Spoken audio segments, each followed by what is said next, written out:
আবারও আসলাম। আমি এখন মাননীয় সেনাপ্রধানের সম্পর্কে বলবো। ওয়াকার স্যারকে বলবো, স্যার আপনি আপনি যে আজকে মিটিং করতেছেন এইটাও এই যে অনলাইনে এসে গেছে যে ইউটিউবেতে একজন বললো কয়েক ঘন্টা আগে দেখলাম, তার সাথে ওই পিনাকি সাহেব আছেন। তাহলে এই কথাগুলো কেমনি আসলো যে আপনি বিভিন্ন সেনাপ্রধানদের অবসরপ্রাপ্ত সেনাপ্রধানদের ডাকছেন তাদের বিচার করার জন্য? আপনাকে তো আমি সেদিন বলছি স্যার, যে সবচেয়ে শত্রু হলো নুরুদ্দিন। আজকে সেনাবাহিনীর এই অধঃপতন আনছে নুরুদ্দিন, তাকে কি ডাকতেছেন না? এখন ওর লাথি মারে বার করে দেন, ক্যান্টনমেন্ট থেকে বার করে দেন, প্রয়োজনকে গুলি করেন, পুরো সেনাবাহিনীর সংস্থা ধ্বংস করে দিচ্ছে।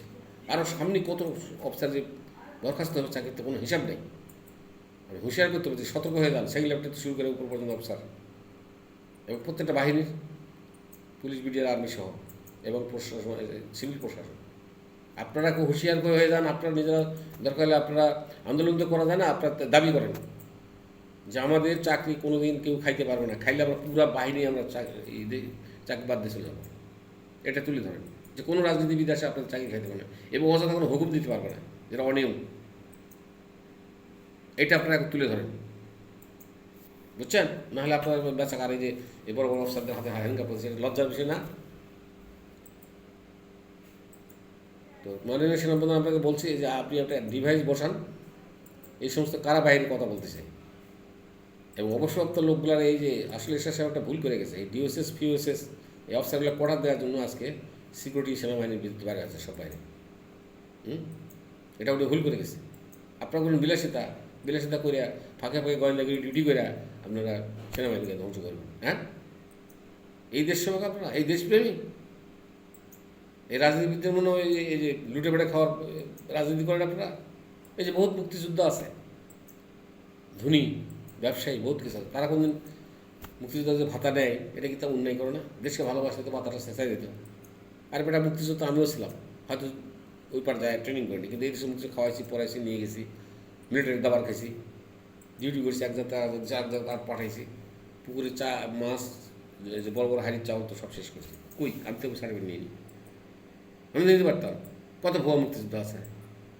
ভালো দেশকে ভালোবাসি, মানুষকে ভালোবাসি, তাই এগুলো নিই নি। রাজনীতিবিদরা দেশকে ভালো না মানুষকে শুধু বড় হওয়ার জন্য কোটি কোটি টাকা অর্জন করে দেশ বিদেশে চাইব, মানুষকে প্রয়োজনে মারবে, এই হলো তাদের ব্যবস্থা, বুঝছেন? তো যাই হোক, আমি মাননীয় সেনাপ্রধানকে বলবো যে স্যার আপনি একটা কথা তাদেরকে বলবেন যে সেনাবাহিনী এবং তিন বাহিনীর বিচার হবে বাহিনীর ভিতরেই। কেন হবে? Who has been approve it, who has been approval by the government. MBML কিছু রাখা হয়েছে, মিনিমাম বাংলাদেশ মিলিটারি ল, এটা কে পাস করছে? Who have been pass this. তো এইটাই হলো বড় আইন। এর উপর কোনো আইন আছে? আন্তর্জাতিক আইন কি? আন্তর্জাতিক আইন নিশ্চয় বড় আইন হলো মিনিমাম বাংলাদেশ মিলিটারি ল। তাই এটা আর্মিতে কেন দেওয়া হলো? যদি আর্মি হয়ে আর্মি অফিসার বিচার করবে, আর্মি সব কিছু তারা করবে, বাইরে কোনো বিচার হবে না। কারণ বিচারের শেষে জেলখানা, সে বাইরে জেলখানা আছে, জেলখানাতে পাঠায় দিবে। তাহলে এই এই বইটা কেন যাতে এই বইটা আজ থেকে উইথড্র করতে বলে? তাহলে এই বইয়ের কোনো দরকার নেই। এমবিএমএল, এআরআই, এই পাবলিকের মতো হোক, পুলিশের মতো হোক, সিভিল প্রশাসনের মতো হোক। হ্যাঁ, এই এমবিএমএলগুলো থাকার জন্য, এই ইয়েগুলো আইনগুলো থাকার জন্য সেনাবাহিনীতে দুর্নীতি হয় না। যে বাহিনীতে, যে ডিপার্টমেন্টের প্রধান আইন প্রয়োগ করে চাকরি খাইতে পারে সেই সংস্থা ভালো চলে, কিন্তু সেই জিনিসটা নয়। কিন্তু আজকে আন্তর্জাতিক আইন আদালতে আপনাদের বিচার করছে। কেন বলবো? তাহলে এই বইটার কী দরকার ছিল? এটার ব্যাখ্যা এর কাছে পাবেন। হু হ্যাজ বিন অ্যাপ্রুভ ইট, এ সরকার দিয়েছে, তারাই তো সরকার। It has been publish by the republic of government Bangladesh. তাহলে তারাই কি আবার কথা উল্টায়, আইন উল্টা ফেলায়? আর যে কথা বলছি স্যার, আপনার সর্বপ্রতি সবাই অ্যাপ্লিকেশন করে এই অনুমোদনটা নিয়ে নেন। নদীর সব আমাদের প্রধান উপদেষ্টা সাহেব, উপদেষ্টা সাহেব খুব ভালো মানুষ, উনিও অ্যাপ্রুভ দিয়ে দেবে। কারণ রাজনীতিবিদের যদি সব চাহিদা পূরণ হয় এইভাবে, তাহলে তো আপনাদের পূর্ণ দেবেন। আপনার দেশের মানুষ না, এই রাজনীতিবিদদের তো ছেলে মেয়ে আপনারা, আপনাদের কথা কেন শুনবে না? হ্যাঁ, আর না শুনলে বুঝি যে পুরো আকর্ষণীয় কাজ করতেছে তারা। আপনারা কি কারো হুকুম ছাড়া তাদেরকে ধরছেন বা মারছেন? আর একটা জিনিস বলে আয়নাঘরের কথা, আয়নাঘরের কাজ হচ্ছে যে বহির্বিশ্বের কোনো শত্রু বা এজেন্ট এই দেশে আসলে তাদেরকে ধরে সেখানে রাখে এবং তার সাথে রাষ্ট্রে যদি কেউ জড়িত থাকে তাদেরকে ওখানে রাখার কথা। আমি তো জানতাম যে ওখানে 5-10টা রুম ছিল মাত্র, তো এখন দেখি যে বহুত রুম বলতে এই রুমগুলো কে বানাইল? এটা হাসিনা শুধু তার স্বার্থসিদ্ধির জন্য, সেনাবাহিনীকে অধপতনের জন্য এই কামগুলো করছে। সে দেশে ক্রিমিনালকে ধরবে, ডিবি আছে, এসবি আছে, ডিএসবি আছে, পুলিশ আছে, এনআই আছে, সেখানে ধরবে, সেখানে তারা রাখবে। কোথায় রাখবে? মাথার মধ্যে রাখবে না, কোলের মধ্যে রাখবে না, পানিতে রাখবে না, ঘরের মধ্যে রাখবে, ওদের ব্যাপার ছিল। It is mated by that another person. এটা কেন করছে? শুধু তার স্বার্থের জন্যই। তাই তো রাজনীতিবিদ, আমি তো রাজনীতিবিদ, তো সে তাদের স্বার্থের জন্য এরকম করছে। তার ভাই কি মামা ফুফাতো ভাই, যে কী সব নাম ওগুলো, তাদেরকে দিয়ে এগুলো করাইছে। সামরিক বাহিনী পুরো বিডিআর ধ্বংস করছে। এটার কারণটা কি? কেন ওইগুলো করবে? উনি আসছে 5 বছর জন্য থাকবে, আবার 10 বছর আবার থাকবে, ভালো কাজ করে চলে যাবে। হ্যাঁ, তো এইগুলো করে দেশটাকে কেন ধ্বংস করা হচ্ছে? আমি সেনাবাহিনী স্যারকে আবার বলছি, আপনি যে মিটিং করছেন এখানে সেনাপ্রধানের কোনো এই নুরুদ্দিনের বিষয়গুলো শুনতে যেয়ে কিন্তু আপনি আজকে বিপদে পড়ছেন। দেখেন, আপনি কিন্তু সবাইকে বাঁচাতে চাইছিলেন, বুঝছেন, সেনাবাহিনীর, কিন্তু শেষ পর্যন্ত আপনি বিপদে পড়লেন। আর বাইরের পাবলিক খুব খুশি।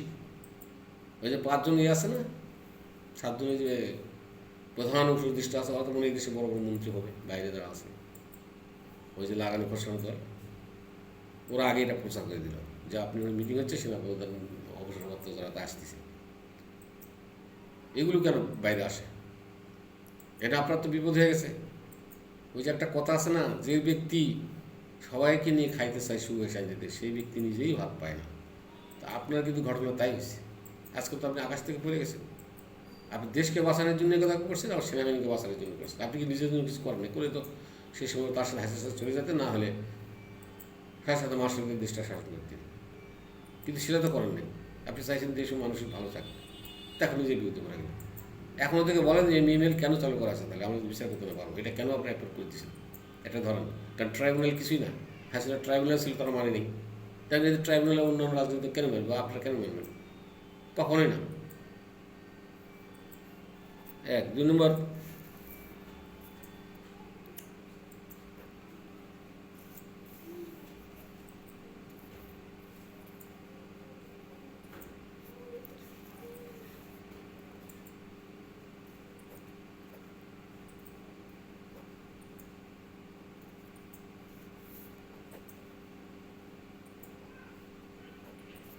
তাহলে এখন এখন এখন থেকে করতে হবে কি, রাজনীতিবিদকে বলতে হবে যে ভাই আমাদেরকে অর্ডার করি না, আমরা সরাসরি আপনাদের নেতা আছে না, বড় বড় নেতা আছে যারা, তাদেরকে দিয়ে ধরেন, তাদেরকে দিয়ে মারেন।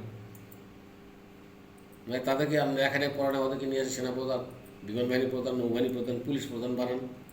পুলিশগুলো তাহলে কি জন্য দরকার কি? ওগুলো প্রধান মানা যায় না ওদেরকে।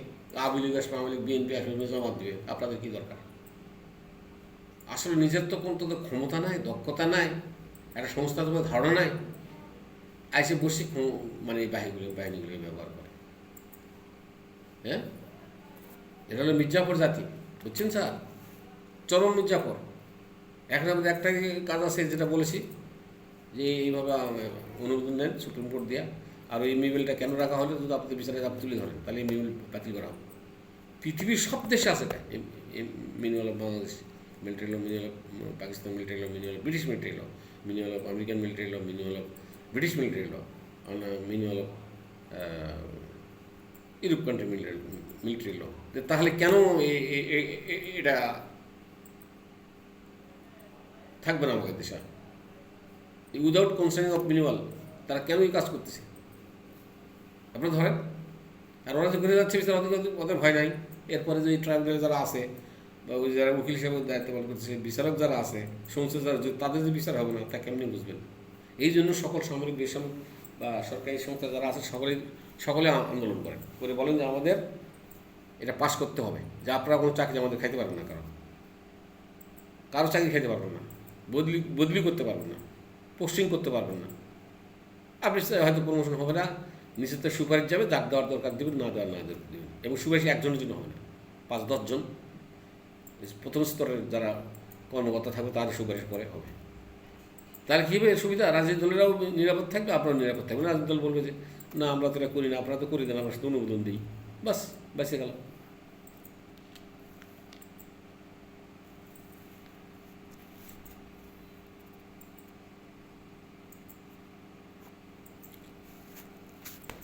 তো মানিক মিয়াকে বিচার করা হচ্ছে। মানিক মিয়া কি তখন যদি সরকার অর্ডার না মানতো তাহলে ওনার চাকরি খাইতো, নাহলে আমাকে যেত, নাহলে আমাকে তো গুম করতো, তাহলে ওনার অপরাধ?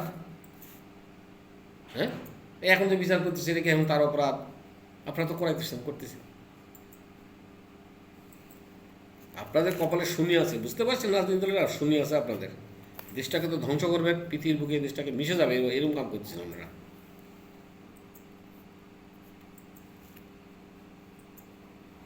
আর আমি বলবো সেনাপ্রধানকে, অবশ্যই স্যার এই নুরুদ্দিনকে সেনাবাহিনী কেটে মারতে পারবেন, অবাধ্যতা ঘোষণা করেন।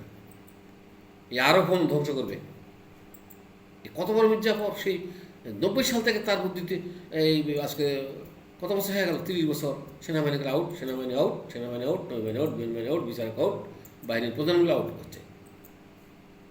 এই বেয়াদবটার মুখের মধ্যে জুতা মারেন সবাই মিলে, জুতার মালা গলাত লাগান, সারা ক্যান্টনমেন্টে ঘোরান।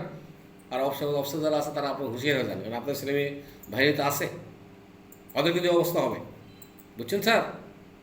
দয়া করে আপনারা এগুলো প্রতিবাদ করেন। কিসের বিচার? সেনাবাহিনীর মধ্যে বিচার হবে।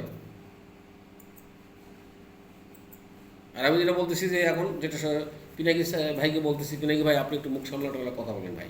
আপনি যেভাবে বলতেছেন মনে হয় যে সেনাবাহিনীরাই বোধহয় রাজনীতি করে আসে, দেশ চালাইতেছে, ওরা রাষ্ট্রনায়ক, ওরাই সব, ওরা এমপি, ওরাই ওরাই হলো এই ওরাই হলো মনে হয় যে প্রধানমন্ত্রী, প্রেসিডেন্ট, তাই বলতে চাচ্ছেন আপনি। এরকম বলা ঠিক না ভাই। ওদের হুকুমটা দিচ্ছে কেটা? তাদেরকে ধরেন না, এগুলো বলে উস্কানি দেন না, বাহিনীগুলোকে খারাপ করেন না। বাহিনীগুলো আবার এমন হয়তো জীবনের বিনিময়ে আরও অনেক কিছু করতে পারে, তখন কী করবেন আপনি? আপনারা কেউ তখন কথাই বলতে পারবেন না। এখন উচিত